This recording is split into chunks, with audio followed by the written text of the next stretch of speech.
I said I wouldn't make part 3, but due to so many suggestions, here it is. I also have to make my definition clear about my definition of ruined. Like, why would I care about some song being used in a show? There's a difference between popularizing and tainting. Also, yes, I think corny and cringy stuff equals tainting, even if they're hilarious. Also, the associations have to be at least on par with the original or more in virality. Anyways, let's get started. I just love my dog. Yeah. Nigga, my brother told me how to taste. Released in September 2018 by Ricch. A nice rap. On August 1st, 2023, a TikTok was made of Gojo from Jujutsu Kaisen giving backshots to Ichigo from Bleach, while this song played in the background. This would soon go viral and lead others to create their own versions of the meme. The fact 2 of Roddy's songs became sex-related is fucking astounding. Our next entry is just words.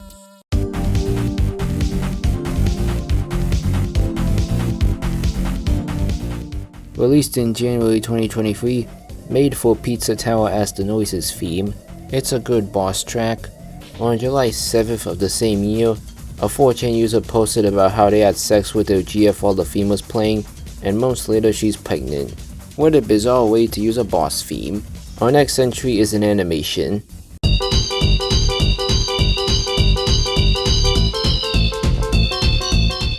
Released in April 2022, made for an N64 game titled Space Station Silicon Valley. This just sounds goofy AF.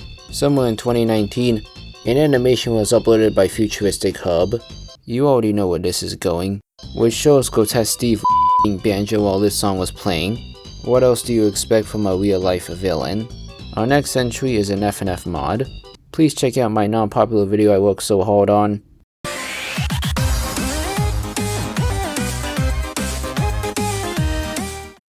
Released in June 2021 by Fihan.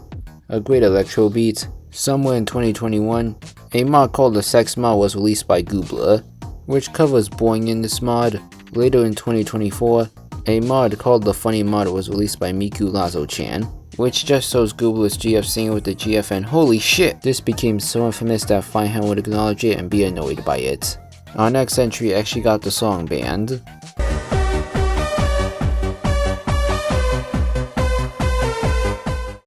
Released in July 2000 by Gigi D'Agostino. It's a nice party song. On November 5th, 2023, a video was taken of clubgoers in Dortmund singing over the instrumental hook with an anti-immigration slogan.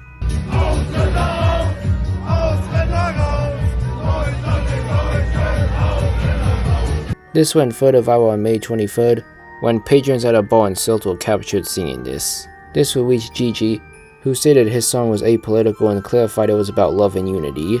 This song will be banned at many events because of the incidents, which Gigi would criticize, saying, "You can't stop racism by banning music." Our next entry is a scary one.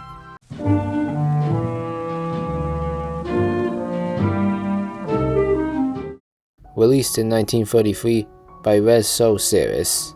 At first just a lyrical composition, which would get another version by Laszlo Java, which became more popular. This would be recorded in 1945 by Pale Kalmar, and would have multiple versions, with the most famous being by Billie Holiday.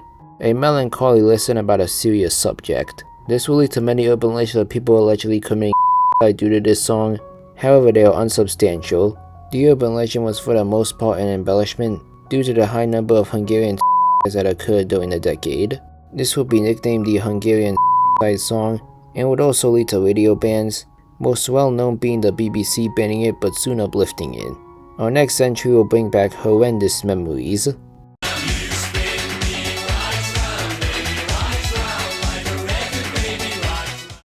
Released in November 1984 by Dead or Alive, a funky jam, reached the number 1 in the UK singles chart, and reached number 11 on the Billboard Hot 100. On March 10th, 2005, a site called MeetSpin.com was launched, which showed a clip from a transsexual adult film while this song played. That clip was originally shown on YTMND with a different song. This quickly became infamous, with it also being the cause of the earliest no reaction video. Some dude also hacked the university to play this on everyone's computer. I personally associate this song with YTPs. Our next entry is another shock site.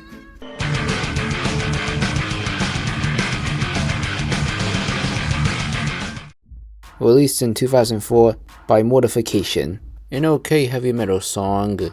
Throughout the 2000s, there was a web competition called the BME Pain Olympics, which showed various stuff and contained many underrated songs. In 2007, a video called the BME Pain Olympics Final Round, which was actually not associated with the actual Pain Olympics, which shows stuff I don't want to say. This would go viral with reaction videos, and to clarify, this was thankfully not real. Our next entry is a bunch of honorable mentions before we get to the dog stuff.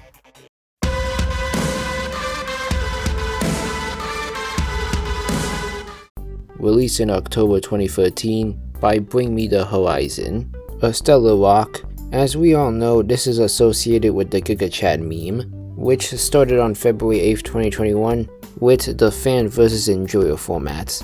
The reason this is on here was more of the meme being ruined than the song, since it's been used for nuisance reasons according to others.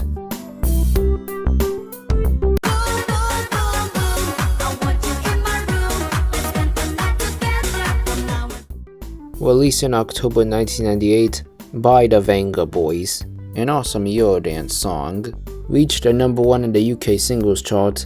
On March 7th, 2022, an animation called Reggie's Room was uploaded, which showed Reggie, who first went viral for an All-44 video on Twitter, just vibing to the song. This would have multiple parodies, with the most famous being the "Kill yourself now, you should kill yourself now, and your life for nothing."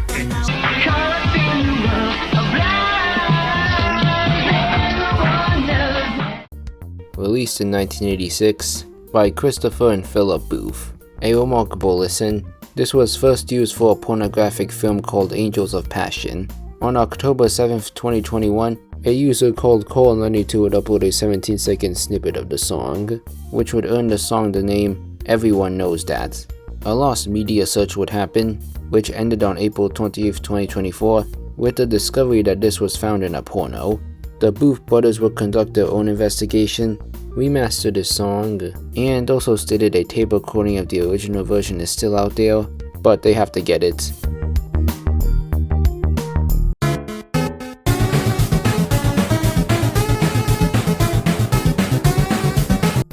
Released in September 2015 by Toby Fox.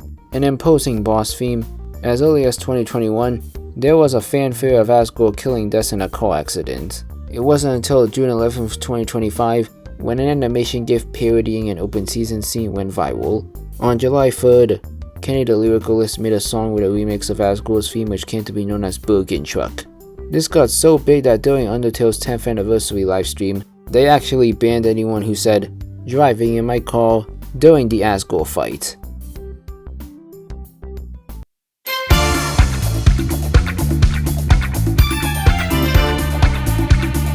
Released in February 2015 by Jess Glenn, a beautiful pop song. As we all know, this is associated with the "Nothing beats a Jet2 holiday" ads. Despite being used since 2015, the voiceover by Zoe Lister would be released in 2024 and became a meme in 2024 to 2025. Jess and Zoe would acknowledge their resurgence and be surprised. Now it's time for the entries that are serious.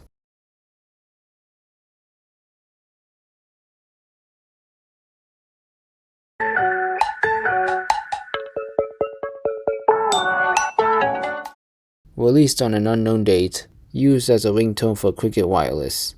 A nice ringtone. On December 30th, 2016, a 12-year-old girl named Kaylin Davis was live streaming on a platform called LiveMe, in which she was seen setting up a noose on a tree before committing the unthinkable. The last 15 minutes was her phone ringing and people calling her name. The story behind this is very tragic. She was a blogger under the name It's Dolly. Her mom was a drug addict who was abusive towards her, and her stepdad sexually abused her.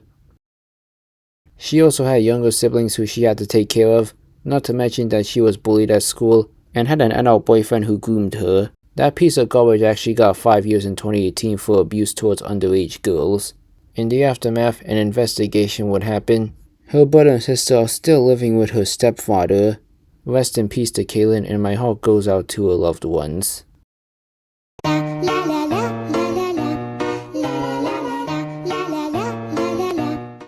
Released in January 2011 by Tandon Jazz, A Gloomy Listen. On November 23, 2015, a 16-year-old Russian named Renata Kombolina would tragically end her life by laying in front of a train. The reasons behind this were family issues and a relationship that broke down. The song will become associated because of it trending at the same time, and people making videos with her and the song. There was also a false story of her being a part of the Blue Whale Challenge even though she never even interacted with it. She would also become an icon for depressed teenagers, and there would tragically be copycat incidents. Rest in peace to Rena, and my heart goes out to her loved ones.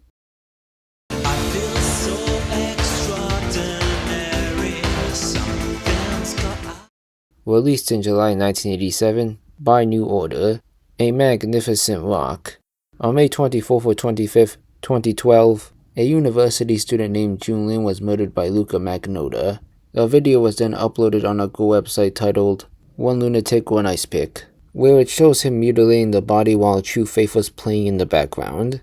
After an international manhunt, he was caught in Berlin and was sentenced to life in prison. Rest in peace to Julian, and my heart goes out to his loved ones.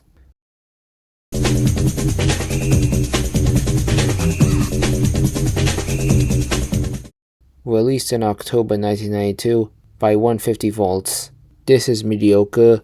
On December 7th, 1992, a girl named Suzanne Kappa was kidnapped by a group of people she considered friends. Over the next 5 days, she was subjugated to brutal torture, such as having the song play on maximum volume through headphones.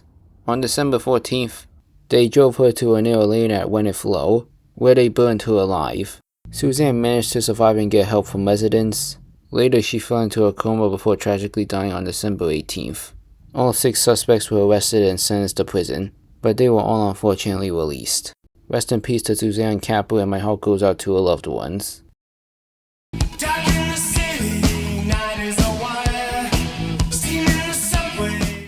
Released in May 1982 by Duran Duran, A Decent Song. On May 19, 1983, a woman named Diana Downs would shoot her 3 children, drive to the hospital, and lie about shooting them. Only one didn't survive the shooting. During the trial, her daughter testified that the song was playing as she shot them. When it played for the jurors, Diana would mouth the words and bop to the music. My heart goes out to all affected by this.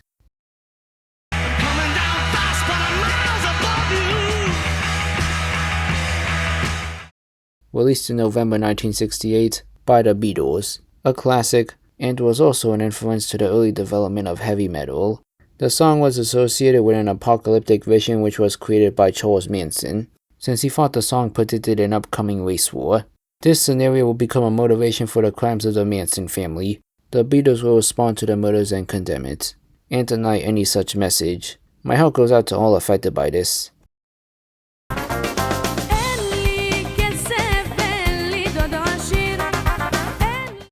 Released in January 1998 by Sared Haddad, a catchy tune. On May 24, 2001, the Versailles wedding hall disaster would occur, tragically killing 23 people. Before the collapse, hundreds of guests were on the 3rd floor dancing to this song. In the aftermath, the Versailles law was passed to help those involved. The owners and engineers were convicted for negligence, and the wedding hall would be demolished. Sared would no longer perform this song due to this incident. My heart goes out to all affected by this.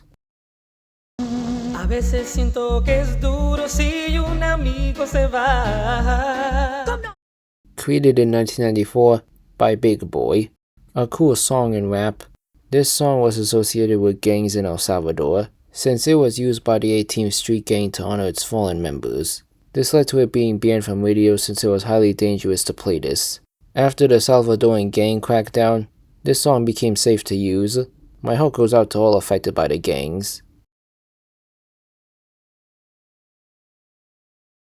Every time we touch, I get this feeling, and every time we kiss, I swear I can... Released in August 2005 by Cascada, a hype disco song. With it starting as early as 2006, this is associated with a lot of shipping videos. I personally never clicked on them, cause I thought they looked weird. I did click on one which was a Left 4 Dead one. I'm actually dying of cringe. I'll end this off by saying this was suggested by myself. And that's it. Aside from the disturbing stuff, this was a stellar video to make. and overall a life-changing experience. I never expected this kind of stardom when I made the first video, so all I have to say is gracias. Sorry to those I didn't include, and I don't know if I'll make a part 4, even though it's my only popular topic. Massive thanks to all who suggested, and my bro for the 4th time. Like I said last time, separate all from the outsiders, and comment on ways you discovered songs. See y'all next time.